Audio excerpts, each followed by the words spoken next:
భగవద్గీత. భగవానుడు మానవుడు తనను తాను ఉద్ధరించుకోవడానికి మనందరి కోసం అందించిందే భగవద్గీత. అందులోని ఒక శ్లోకాన్ని గుర్తు చేసుకున్నాం.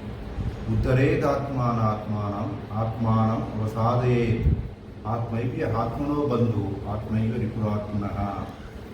అంటే ఎవరిని వారే ఉద్ధరించుకోవాలి. ఇలా ఉద్ధరించుకోవాలి?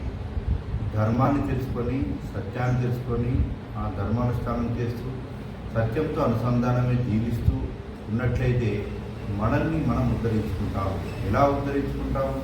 మనలో నుండి ఉన్నటువంటి అధర్మం నుంచి ధర్మం వైపు మనం ప్రయాణం చేస్తాం. మనలోని అసత్యం నుంచి సత్యం వైపు ప్రయాణం చేస్తాం.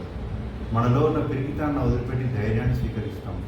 మనలో ఉన్నట్టు లోపత్వాన్ని వదిలించి సేవ వైపు ప్రయాణం చేస్తాం. ఇలా మనం ముందు వెళ్తున్నట్లయితే మనల్ని మనం ఉద్ధరించుకోగలుగుతాం.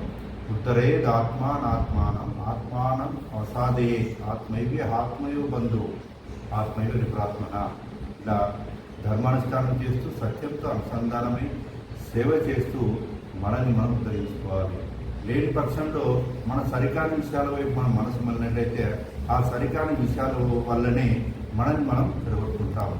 ధర్మాచరణ ద్వారా మనల్ని మనం ఉద్ధరించుకోవాలి. జై శ్రీకృష్ణ, జై గురుదేవ్,